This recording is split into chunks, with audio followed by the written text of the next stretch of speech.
اور میں نے اس میں ایک بات مزید عرض کی تھی کہ میرے نزدیک سیرت النبی صلی اللہ علیہ وسلم کے فہم کے لیے یہ آیہ مبارکہ کلید ہے. اگر یہ آیت سامنے نہ ہو تو سیرت سمجھ میں نہیں آئے گی. آج میں تھوڑی سی روشنی اس موضوع پر ڈالنا چاہتا ہوں، اور اس کے لیے پہلے میں حوالہ دینا چاہتا ہوں مستشرقین کا کہ انہوں نے سیرت کے بارے میں کیسی گول مول باتیں کر کے اور لوگوں کے ذہنوں میں ایک اشکالات اور شبہات پیدا کیے. آپ کو معلوم ہے اس دور کا جو سب سے بڑا فلاسفر آف ہسٹری مانا جاتا ہے ٹوائنبی اس وقت پوری دنیا میں مانا جاتا ہے. فلسفہ تاریخ کے اوپر وہ اتھارٹی ہے، سب سے بڑی اتھارٹی. جیسے نفسیات میں بابائے نفسیات فرائڈ کو مانا جاتا، تو مختلف شعبوں کے اندر مختلف لوگ ہیں کہ جن کا لوہا مانا گیا. اس ٹوائنبی نے ایک ایسا جملہ کہا ہے، زہر میں بجھا ہوا جملہ، محمد failed as a prophet but succeeded as a statesman. محمد ناکام ہو گئے ایک نبی کی حیثیت سے، ہاں کامیاب ہوئے ہیں تو ایک سیاستدان کی حیثیت سے، اسٹیٹسمین کی حیثیت سے. اب آپ اندازہ نہیں کر سکتے کہ اس کے اندر کتنا زہر گھلا ہوا. اصل میں ان کا ایک تصور ہے. نبوت کسے کہتے ہیں؟ نبوت کے آئیڈیل ان کے نزدیک حضرت عیسیٰ ہیں، حضرت یحییٰ ہیں. حضرت عیسیٰ نے کبھی تلوار ہاتھ میں لی، نہ حضرت یحییٰ نے کبھی تلوار ہاتھ میں لی. بس دعوت ہے، تبلیغ ہے، نصیحت ہے، سرمنز ہے، وعظ ہے، یہی ہوتا رہا. چاہے اس میں تلخ وعظ بھی ہے، سخت تنقید بھی ہے، لیکن بہرحال اس سے تو آگے تو بات نہیں بڑھی. باقی درویشی کا رنگ ہے، کوئی کچھ کہہ رہا ہے، کوئی تکلیف دے رہا ہے تو صبر کر رہے ہیں، کوئی جوابی کارروائی نہیں ہے. یہ نقشہ ان کے ذہن میں ہے نبوت کا.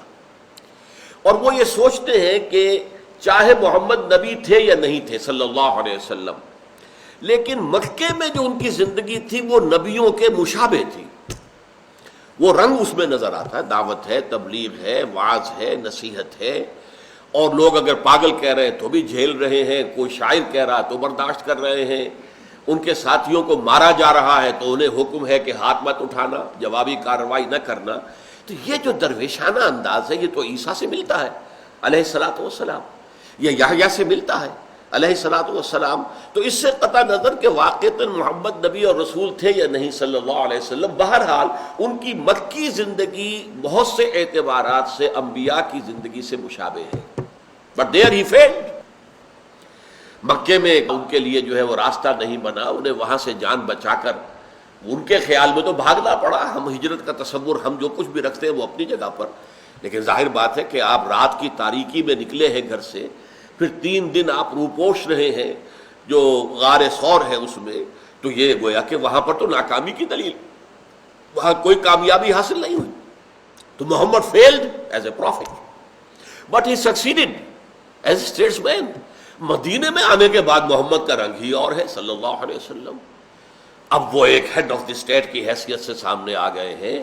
اب انہوں نے ہاتھ میں تلوار لے لی ہے.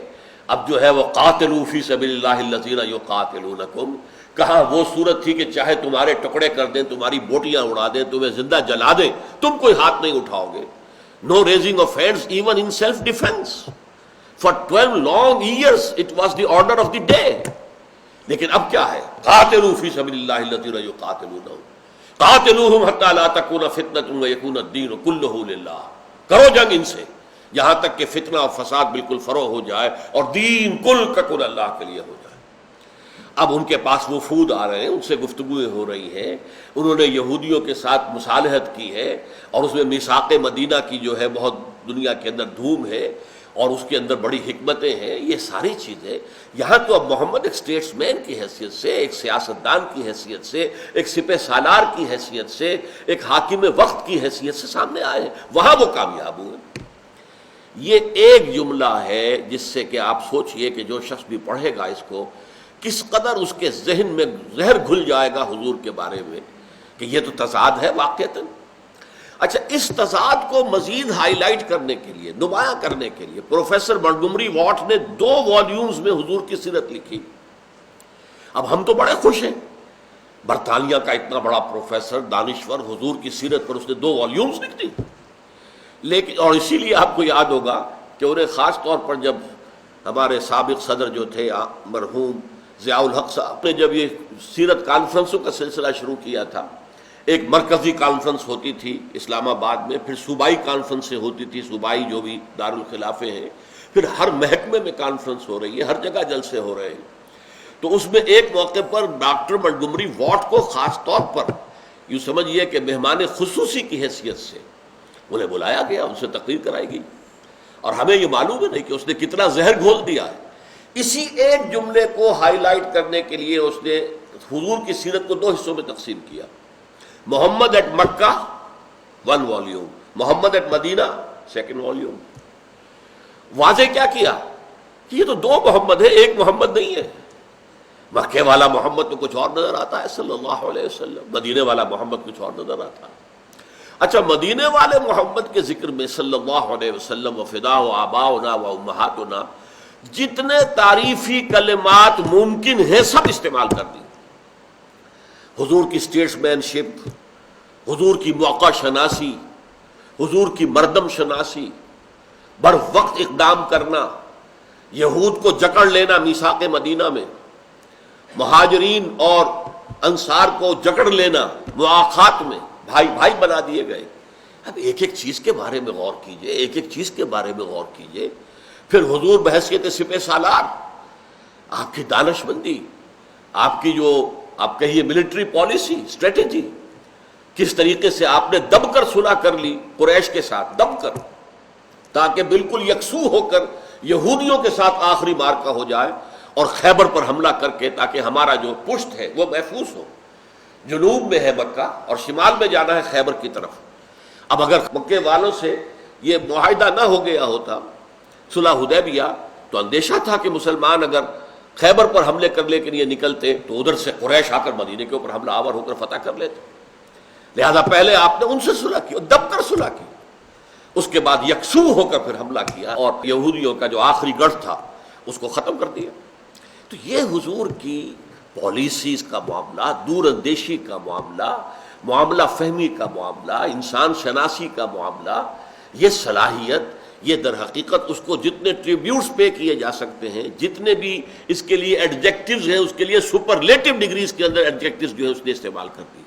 لیکن اب غور کیجئے، ہم تو دھوکہ کھا جائیں گے، یہ تو بڑا حضور کا بڑا ثنا خواں ہے، بہت ہی تو حمد کر رہا ہے، تعریف کر رہا ہے، لیکن اصل کیا ہے؟ Muhammad at Makkah, Muhammad at Madinah, they are 2 Muhammad صلی اللہ علیہ وسلم، ان میں تضاد ہے۔ اور واقعہ یہ ہے کہ تضاد ہے۔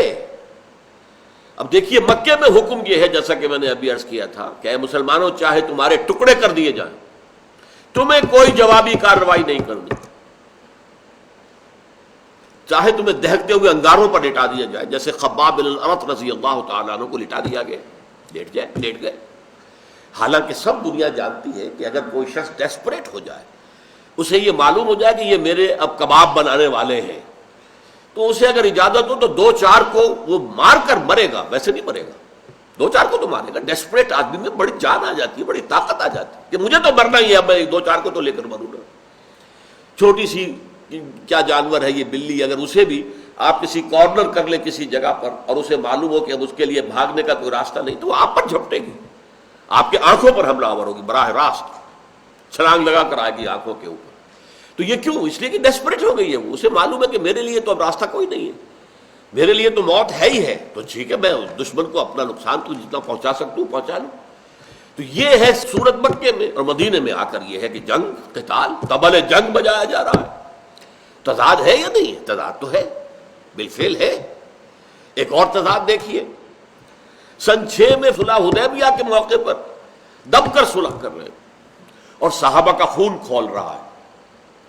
حضرت عمر ضبط نہیں کر سکے اور انہوں نے خود اپنے قول کے مطابق گستاخی کی حضور کے سامنے، اور ساری عمر پچھتاتے رہے، حضور کیا آپ اللہ کے نبی نہیں ہیں؟ ہاں میں اللہ کا نبی ہوں۔ کیا ہم حق پر نہیں ہیں؟ ہاں ہم حق پر ہیں۔ پھر یہ آپ دب کر ہم کیوں صلح کر رہے ہیں کفار سے؟ حضور نے فرمایا مسکراتے ہوئے، میں وہی کچھ کر رہا ہوں جس کا مجھے حکم ہے۔ اب خاموش تو ہو گئے، لیکن دل کے اندر تو وہ جذبات موجود ہیں نا۔ اور صرف عمر کا معاملہ نہیں ہے، یہ حضرت علی کا معاملہ یہی ہے۔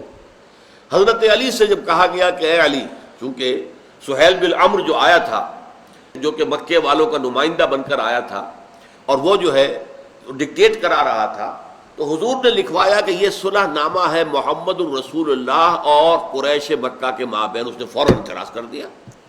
بڑا ذہین اور فتین انسان تھا, بڑا خطیب انسان تھا. اس نے کہا یہ تو ہم نہیں مان سکتے, اگر ہم آپ کو رسول اللہ مان لیں تو جھگڑا ہی ختم ہو جائے گا, پھر تو ہم جو ہے آپ کے تابع. یہ آپ لکھوائیے, یہ معاہدہ ہے محمد ابن عبداللہ اور قریش کے مابین. ہم رسول اللہ نہیں مان. ظاہر بات ہے کہ جو ٹیکسٹ ہوتا ہے کسی ٹریٹی کا, کسی معاہدہ کا, اس کے نیچے تو دونوں فریقوں کو دستخط ہوں گے نا. تو وہ ٹیکسٹ تو گویا کہ وہ ایگریڈ اپون ٹیکسٹ ہے, تو ہم تو نہیں مانتے آپ کو اللہ کا رسول, تو کیسے ہم دستخط کریں گے؟ تو چونکہ کاتب کی حیثیت سے حضرت علی کام کر رہے تھے, حضور نے فرمایا حضرت علی سے, علی مٹا دو یہ محمد الرسول اللہ کا لفظ, مٹا دو, محمد ابن عبداللہ کر دو. حضرت علی نے کہا حضور یہ میں تو نہیں کر سکتا. اب دیکھیے ایک اعتبار سے یہ بھی گستاخی بنی کہ نہیں بنی؟ حضور کے حکم سے سرتابی ہو رہی ہے. تو جیسے حضرت عمر سے گستاخی ہو گئی, لیکن وہ گستاخی ہوئی حمیت دین میں, اسی طرح حمیت دین اور حمیت رسالت میں حضرت علی سے بھی گستاخی ہو گئی. اس لیے کہ حکم ماننا جو ہے, الامر فوق الادب کہتے ہیں کہ امر جو ہے, حکم جو ہے وہ تو ادب سے اونچا ہے, باراتر ہے. لیکن کہا نہیں. تو حضور نے فرمایا اچھا مجھے بتاؤ کہاں ہے یہ الفاظ. حضور تو چونکہ پڑھے ہوئے نہیں تھے, تو انہوں نے فرمایا, تو وہاں حضور نے اپنے انگوٹھے سے مٹا دیے الفاظ محمد الرسول اللہ. تو یہ ہو رہا ہے معاملہ صلح حدیبیہ کے وقت, یہاں تک کہ جب حضور نے کہا صلح ہو گئی, اب ٹھیک ہے بھائی احرام کھول دو اور یہیں جو جانور لے کر آئے ہیں قربانی کے یہیں ذبح کر دیں. ایک آدمی نہیں اٹھا. میں تو حیران ہوتا ہوں, حضرت ابو بکر بھی نہیں اٹھے, جو سائے کی طرح ساتھ رہنے والا انسان تھا, ابو بکر ابن ابی قحافہ رضی اللہ تعالی عنہ, وہ بھی نہیں اٹھے. کوئی نہیں اٹھا. دوسری مرتبہ کہا کوئی نہیں اٹھا. تیسری مرتبہ کہا کوئی نہیں اٹھا. 3 مرتبہ حضور کے حکم عدولی ہو رہی ہے, پورے صحابہ کرام کا مجمع, نو ایکسیپشن, ابو بکر بھی نہیں. حضور صلی اللہ علیہ وسلم دل گرفتہ ہو کر اپنے خیمے میں چلے گئے, اور آپ نے کہا افسوس کے ساتھ, حضرت ام سلمہ رضی اللہ تعالی عنہا زوجہ رسول, وہ اس سفر میں ساتھ تھی, کہا جا کر میں نے مسلمانوں سے 3 دفعہ کہا ہے اٹھو احرام کھول دو اور قربانیاں پیش کر دو, کوئی نہیں اٹھا. انہوں نے مسکرا کر کہا کہ آپ کسی سے کچھ نہ کہیے, آپ جائیے اپنا احرام کھول دیجئے اور قربانی دے دیجئے. آپ نے, حضور نے اس پر عمل کیا, سب کھڑے ہو گئے, سب نے قربانیاں دے دی, سب نے جو ہے احرام کھول دی. یعنی میں اس کی تعبیر یوں کیا کرتا ہوں کہ وہ لوگ ابھی کچھ حالت منتظرہ میں تھے کہ پتہ نہیں ہمارا امتحان لے رہے ہیں حضور, یہاں پر ہم قربانی کیسے دے دیں, ہم نے تو قربانی جو ہے لے کر جانا ہے مکے اور وہاں جا کر قربان گاہ پر قربان کرنا ہے, یہاں کیسے کر دیں؟ اور احرام ہم نے عمرے کی نیت سے باندھا تھا, عمرے کیے بغیر ہم احرام کیسے کھول دیں؟ تو کہیں حضور ہمارا امتحان تو نہیں لے رہے, ہماری غیرت اور حمیت کا جو ہے امتحان لے رہے ہو. یہ حالات ہیں جس میں آپ نے دب کر صلح کی ہے, صلح حدیبیہ.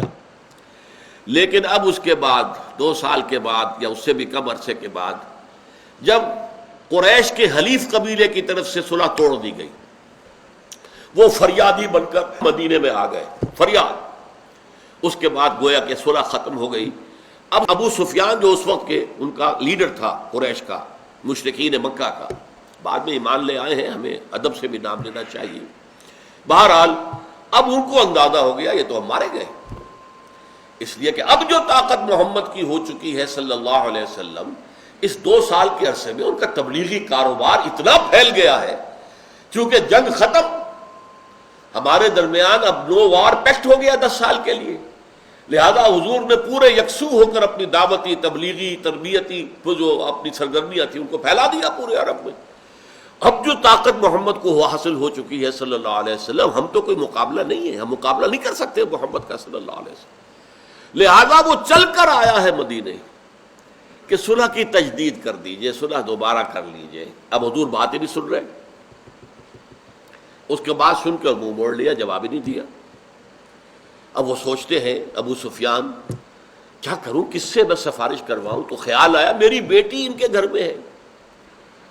آپ کو معلوم ہے کہ ام حبیبہ رضی اللہ تعالی عنہ ابو سفیان کی صاحبزادی تھی, اور اب وہ حضور کی زوجہ محترمہ ہے.